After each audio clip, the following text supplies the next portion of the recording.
Ah. Hello guys, welcome back to ML Wallet. Ini nga time movie bagani poila suge dania badia se aro nerokina moila family moila bacha khan laga Jesu Christ laga salam poila janai dia se aro yate moi khan achi do ekjon ge Bible laga Bible reading laga ekjon ge মইনা লাগা হাপ্তা লাগা এইটো মই খান লাগ কথা দে মোহন কন্যাক লাগ কথা দে কৈ দিব আৰু এইটো কিলি মানি গ'লেতো ইংলিছ হিন্দী আৰু নাগামিজ খান স্কুল দে জানি যায় হলিবি মোখান লা লেংগুৱেজ মোখান লা কথাটো হাৰাই যায় আছে বাটাখান নাজানে এইটো খানি তাহানকে অলপ শিকাই না আছে তাহান এইটো খান পঢ়ি দিব পুঙাও চাই লাগ কাৱাং পুঙাও চাই লাগ চিনে আৰু নাহাতে হিপাক পাতম এনেকৈ নকো উমজা First Peter apong nga alengit nang chute mong sang se y tang mo ang to hang ching ne y ye nang te bau ting nang tet nga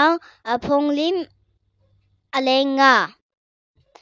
nang mong chang se ye yong wan pa te mong him to. Thank you. ane yalak pa ado the li kyang min ilak ane cha nilim ilak chingna ado now si te hi pakhana Wang tu le tai le devi le ao leng le leng ha le pong long le a tang la le ao nhi le dok lan le sâu pan le sâu âm le cha nilim anok le mi lak nang cha nilim ko 1 2 3 cha nhi lâm pli nga vok nhiệt tết tu pan ma cha pan ma nhi pan ma lâm pan ma pli pan ma nga pan ma vok pan ma nhiệt pan ma tết tu ta mai nang ge ane yalak pa ane i te hat pa min ilak china i te tong na hat pa min leo hat cha hat nhi hat lim hat pli hat nga hat vok hat nhui mai nang ge ane tamane ini min me taman hem nok lak hem ta akim me jesu mai nang ki sei hem nok ayo chăm lo kayo 1 2 3 go